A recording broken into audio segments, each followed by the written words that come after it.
você que abre a sua Bíblia no segundo livro de Samuel, no capítulo 12.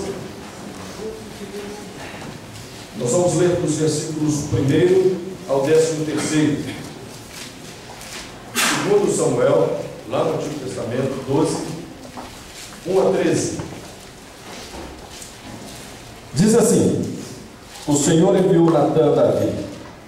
Chegando Natã a Davi, disse-lhe: havia numa cidade 2 homens, um rico, outro pobre. Tinha o rico ovelhas e gado em grande número, mas o pobre não tinha coisa nenhuma, senão uma cordeirinha que comprara e criara, e que em sua casa crescera junto com os seus filhos. Comia do bocado, e do seu copo bebia. Dormia nos seus braços, e a tinha como filha. Vindo um viajante ao homem rico, não quiseste tomar das suas ovelhas e do gado para dar de comer ao viajante que viera a ele, mas tomou a cordeirinha do homem pobre e a preparou para o homem que lhe havia chegado. Então o furor de Davi se acendeu sobremaneira contra aquele homem e disse a Natã: tão certo como vive o Senhor, o homem que fez isso deve ser morto, e pela cordeirinha restituirá 4 vezes, porque fez tal coisa e porque não se compadeceu. Então disse Natã a Davi: tu és o homem? Assim diz o Senhor, Deus de Israel: eu te ungi rei sobre Israel, e eu te livrei das mãos de Saul. Te dei a casa de teu Senhor e as mulheres de teu Senhor em teus braços, e também te dei a casa de Israel e de Judá. E se isto fora pouco, eu teria acrescentado tais e tais coisas, porque, pois, desprezaste a palavra do Senhor, fazendo o que era mal perante ele. A Urias o Heteu feriste a espada, e a sua mulher tomaste por mulher, depois de o matar com a espada dos filhos de Amon. Agora, pois, não se apartará a espada jamais da tua casa, porquanto me desprezaste e tomaste a mulher de Urias o Heteu para ser tua mulher. Assim diz o Senhor: eis que da tua própria casa suscitarei o mal sobre ti, e tomarei tuas mulheres à tua própria vista, e as darei a teu próximo, o qual se deitará com elas em plena luz deste sol. Porque tu o fizeste em oculto, mas eu farei isto perante todo Israel e perante o sol. Então disse Davi a Natã: pequei contra o Senhor. Disse Natã a Davi: também o Senhor te perdoou o teu pecado, não morrerás. Que o Senhor abençoe, irmãos e irmãs, a sua palavra no nosso coração. Vocês podem se sentar.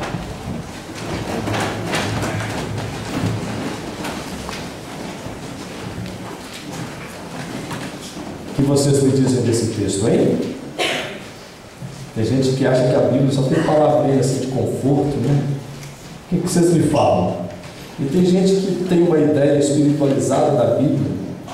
A Bíblia tem cada coisa escrita que a gente nem imagina. E uma delas é essa. Quando esse texto foi escrito, a preocupação de quem o escreveu não era proteger a biografia de Davi, não. É claro, esse texto foi escrito 600 anos, 700 anos depois, propriamente, da morte de Davi. Mas a preocupação de quem recompôs essa história existia, mas quando ela foi escrita, quando ela foi recomposta, era no sentido de mostrar que mesmo Davi foi capaz de fazer tudo isso que Natã descreveu aqui. E Natã não descreveu tudo, não. Se você quiser saber o que Davi fez, leia o capítulo anterior. Nós não podemos avançar então nessa nossa fala se nós não resgatarmos então o que afinal Davi fez. Davi, todos sabemos, o maior nome da história de Israel junto com Moisés, o maior rei de Israel, um homem segundo o coração de Deus. Deus o escolheu. Deus se irritou com Saul e Deus escolheu Davi. Todos nós, desde pequenininhos, aprendemos na escola dominical, né? Davi atirando a funda, aquele jovem Davi, ruivinho, baixinho, pequenininho, o 8º filho da casa de Jessé, já era assim. Ele foi depois músico no palácio de Saul e foi ungido rei de Israel pela vontade de Deus. Nós temos então nesse texto aqui, irmãos e irmãs, 4 personagens: Davi, o rei, o profeta Natã, Urias e a mulher de Urias. A mulher de Urias tem nome, lá no capítulo 11, ela se chama Batseba. O texto faz questão de enfatizar Urias, o Eteu. Eteu porque ele não era um israelita, ele era um estrangeiro. Ele era um estrangeiro que assumiu Israel como sua pátria, assumiu Israel como seu povo. E ele era um homem extremamente leal ao povo e ao rei Davi. Ele era um homem que tinha uma consciência da sua condição de soldado do exército. E você, ao ler o capítulo 11, o capítulo 11 começa assim: no tempo em que os reis costumavam sair à frente das tropas para guerrear, Davi resolveu ficar no palácio. Ou seja, Davi começou a gostar do poder.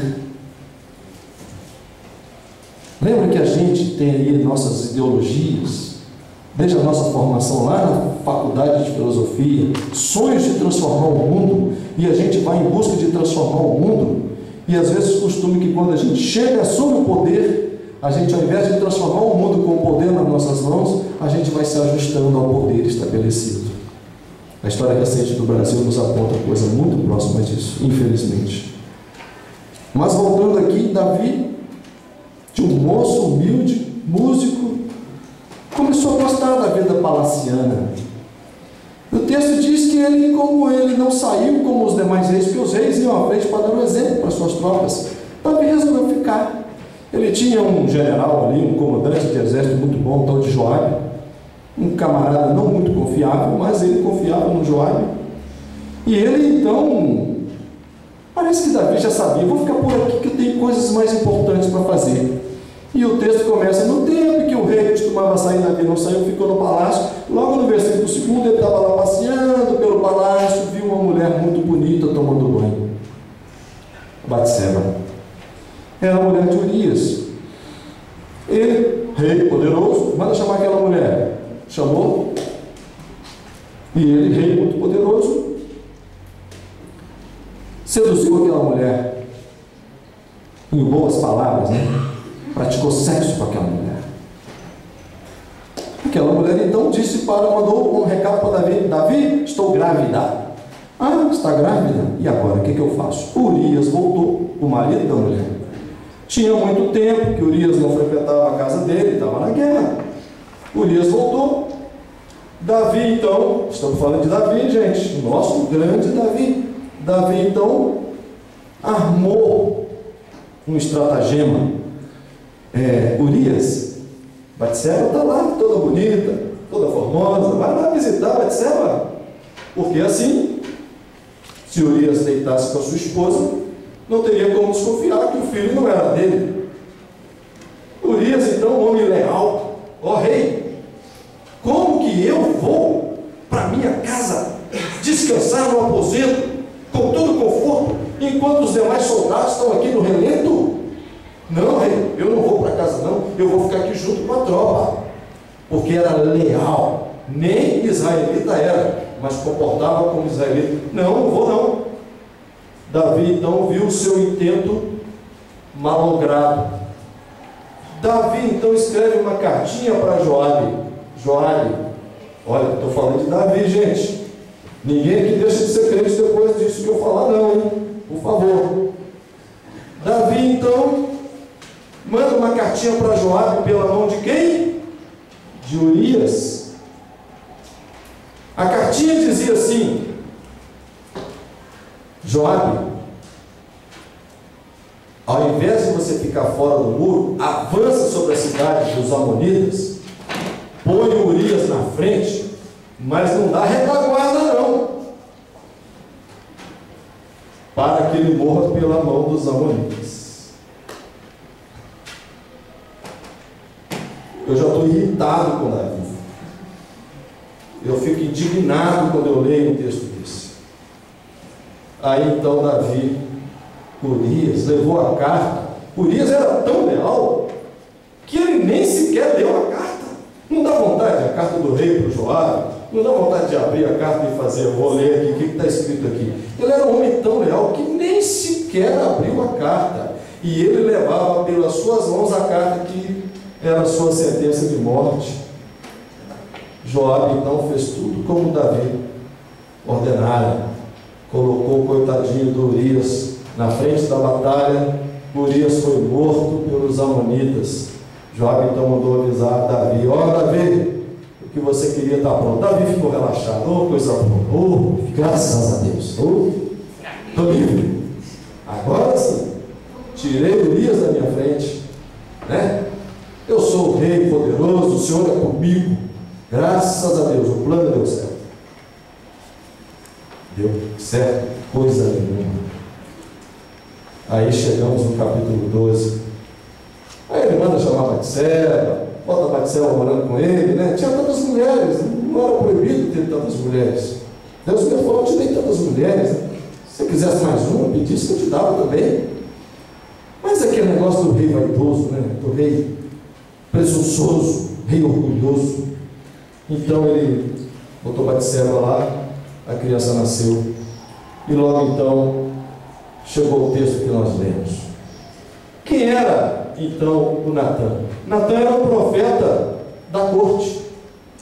Existiam 4 categorias de profetas: os profetas adivinhos, que eram os charlatães; os profetas da corte, os profetas que assistiam o rei ali na sua espiritualidade; os profetas do templo, que também cuidavam do culto, cuidavam de dar ali um apoio aos sacerdotes; e os profetas do povo, aqueles que não se conformavam nem com o poder sacerdotal, nem com o poder do rei. Eram homens surgidos do povo que, a partir de uma reflexão da palavra, da Torá, eles anunciavam aquilo que Deus queria que dissessem.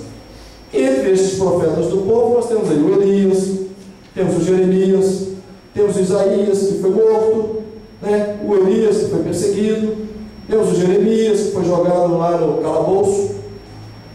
Jeremias e Natã, os dois, muito interessante, porque Natã era profeta da corte, mas ele não se deixou seduzir pelo poder da corte. Imagina, eu sou profeta da corte, estou comendo aqui do bom e do melhor, e eu vou falar alguma coisa que desagrade esse Davi? Esse Davi é tão poderoso que, se ele fez o que fez com Urias, na hora que eu abrir a minha boca, ele vai mandar me matar também. Normal. Mas eu vou falar.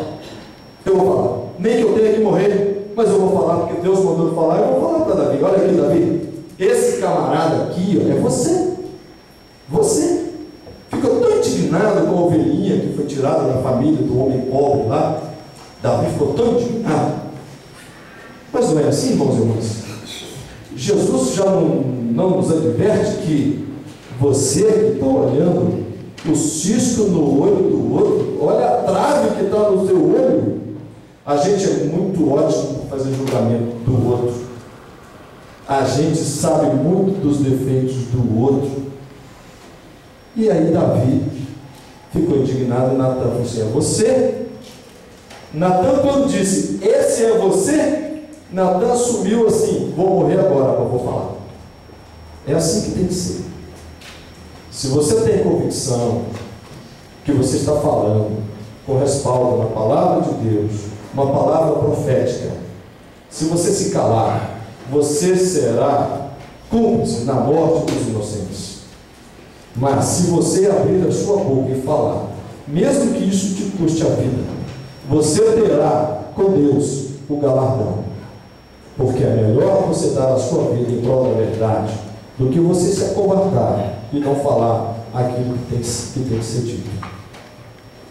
Interessante, irmãos e irmãs, que vira e mexe com alguma frequência se fala que na igreja não se deve falar de político.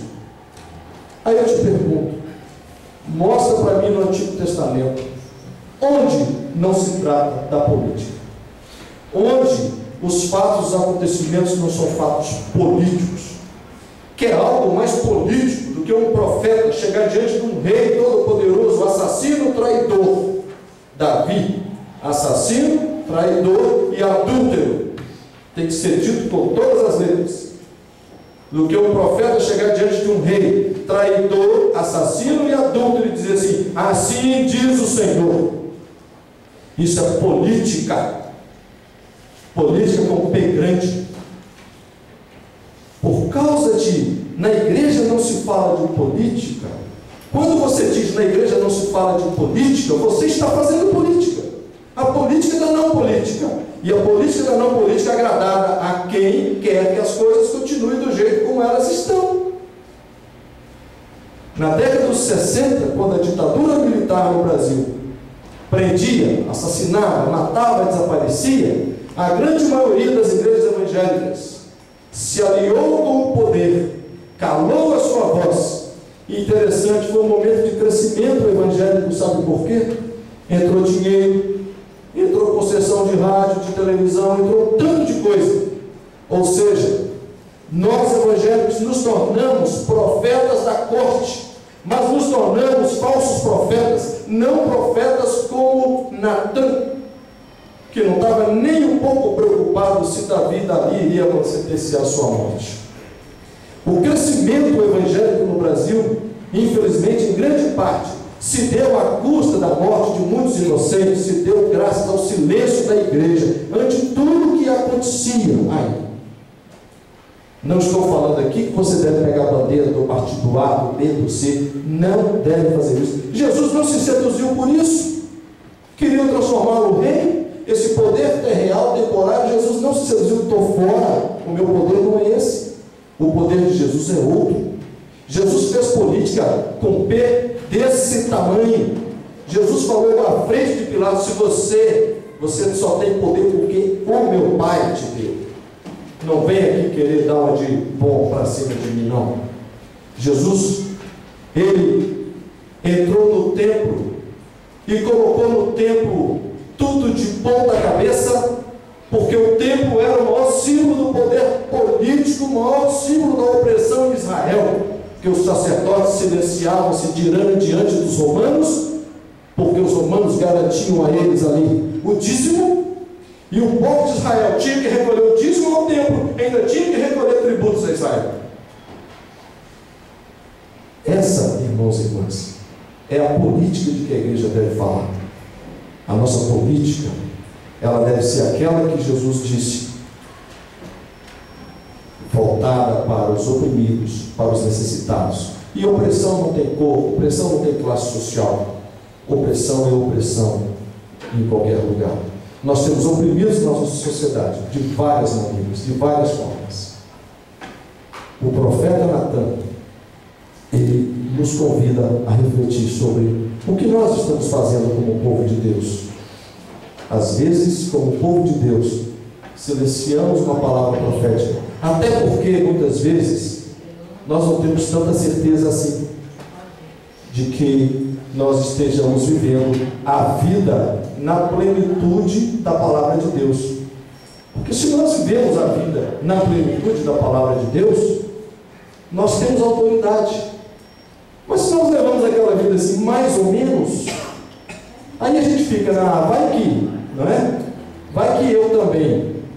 E isso não é bom, irmãos e irmãs. A palavra de Deus, ela é imutável, ela transcende milênios. Estamos aí há 3, 4 milênios com registros da palavra de Deus que nos dão sustentação, que embasam a nossa ação profética e que fazem, irmãos e irmãs, porque nós tenhamos autoridade para chegar diante de quem quer que seja e falar assim: isso que está acontecendo desagrada a Deus. Como diz o nosso hino da IPU, a injustiça é contra Deus e a vil miséria insulta os céus. Nós não podemos perder essa dimensão, queridos irmãos e queridas irmãs. Qual a aplicação prática disso? Eu trouxe aqui 4 exemplos. 4 exemplos que foram construídos. É igual aquele roteirinho de novela, viu, gente? No finalzinho está assim. Essa é uma obra de ficção. Os personagens e tal, são obra de ficção. Por favor, não se entendam. Então, por favor, alguns nomes são citados ali, mas não quer dizer que aquele nome seja você, são nomes fictícios. E são situações fictícias. Mas eu quero chamar você a ler algumas daquelas situações que eu coloquei ali. Roberta é evangélica e ardorosa defensora de uma teologia voltada para o social. Maria trabalha como doméstica na casa de Roberta, que diz que ela é como se fosse um membro da família. Chegou a época de Maria se aposentar, e ela vai fazer a contagem de tempo junto ao INSS. E qual não foi a sua surpresa? Roberta, embora tivesse assinado a sua carteira de trabalho, jamais recolheu as contribuições à Previdência Social. E Maria não poderá se aposentar por tempo de contribuição. Terá que trabalhar mais 7 anos e aposentar por idade.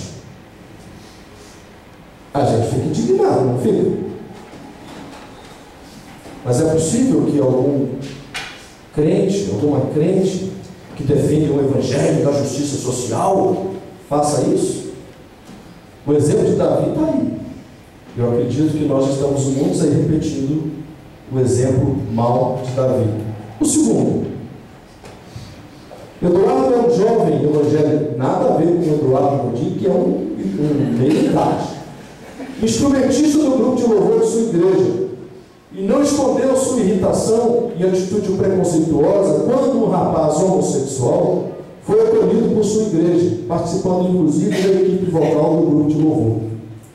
Eduardo tornou-se um grande crítico daquela situação, acusando o pastor e o conselho da igreja de serem lenientes com ela. No entanto, entre os jovens, era sabido que Eduardo, embora tivesse uma noiva na igreja, ela dava festinhas e baladas e achava normal ficar com as outras moças. Será que isso acontece nas nossas igrejas? Não sei. Na segunda igreja, eu acho que não acontece. Outra, essa eu vivi. Essa eu experimentei. Cristina é funcionária pública e, como muitos brasileiros, saiu recentemente às ruas para fazer passeata aos domingos em manifesto contra a corrupção, inclusive com a voz do seu pastor e da sua igreja. Teve igreja que liberou todo mundo da escola dominical, gente, para ir lá para as passeatas. Isso é bom, né? O cristão tem que participar mesmo da política. No entanto, Cristina falta frequentemente ao trabalho, escondida da chefia, né? E usa os equipamentos da repartição, computadores, papel, tinta, telefone, para fazer trabalhos particulares na empresa de seu pai. Eu sou servidor público, estou colocando aqui no telhado, pode jogar pedra. Eu vi. Ninguém me contou, não. Eu vi. E várias vezes. Tem gente que levanta a voz contra a corrupção, mas eu tenho medo se encontrarem, se tiverem aí 19 pontos na carteira, e aí o guarda lá, vai que o guarda, com todo respeito ao guarda, todo respeito aos irmãos militares que estão aqui, não estou partindo do pressuposto que o guarda seja corrupto, mas vai que seja um guarda, assim como tem o fiscal público também, viu? Meus coronéis aí em Itamar. Mas vai que o guarda, vai que o crente, o crentão, chega lá no seu guarda, eu estou com 19 pontos na carteira, só vai me multar agora, o Detran vai recolher minha carteira. Aí vai que eles entram num acordo, não é verdade? Será que tem crente que faz isso? Será que ele vai dizer, eu sou crente, eu vou perder minha carteira, mas eu não vou me corromper? É assim que tinha que ser. Mas é isso. E o quarto e último, José, que não é o neto, é um presbítero atuante de sua igreja, muito rigoroso com a doutrina em destaque, viu gente? Doutrina, né? E empresário do ramo de madeiras. Os seus negócios estão indo muito bem.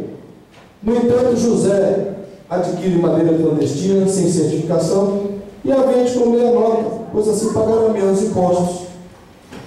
O que eu escuto de crente usando desculpa esfarrapada de que tem que sonegar mesmo, porque no Brasil se cobra muito imposto, é uma coisa absurda.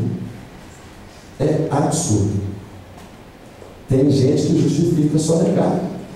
Eu tive um embate com o pastor no Facebook, quando eu me prestava a perder meu tempo com o Facebook, eu não perco mais, eu tive um embate inbox, não à vista. Mas igual, meu irmão, você está defendendo sonegação porque se paga muito imposto?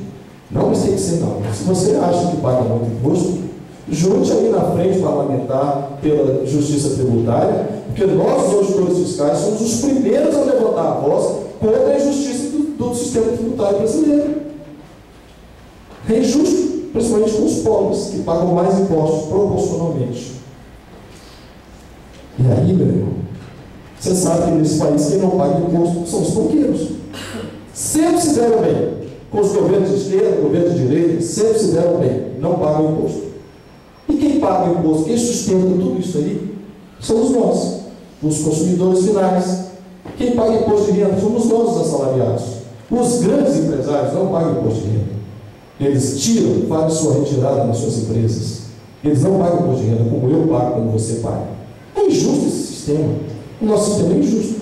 Nosso país só será um país justo socialmente, politicamente, quando a gente mexer nisso. E qual é a voz profética da igreja? Como é que nós nos organizamos para isso? Querido irmão, querida irmã, é assim. O exemplo de Davi está aí nos dias de hoje.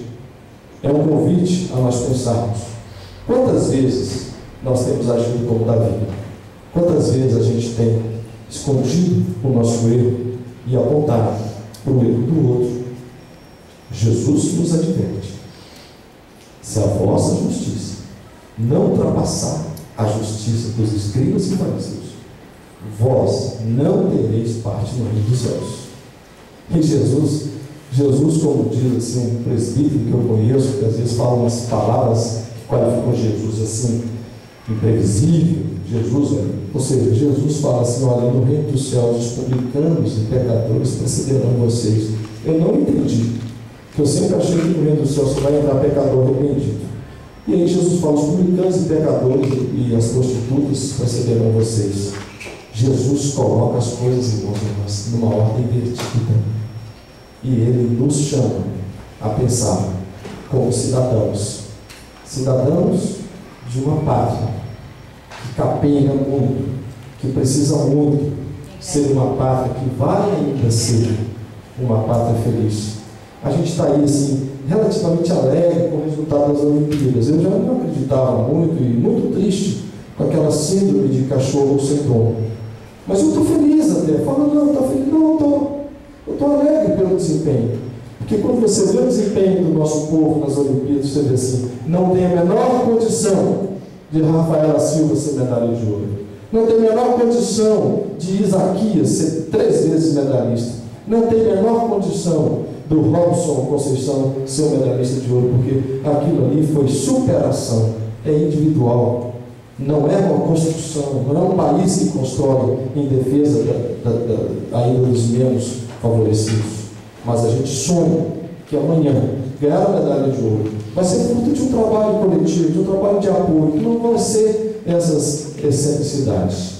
A gente sonha com o nosso país, porque quando nós, como povo, atuarmos como profetas, profeta Natan, apontando o erro, para o lado que seja, apontando a irregularidade, para o lado que seja, nós seremos um povo feliz.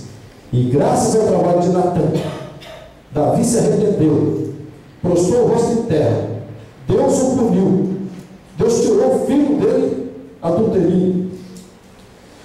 Deus fez acontecer coisas na vida de Davi inimagináveis. Um irmão que estuprou a irmã, o outro irmão que foi morto pelo exército de Joabe.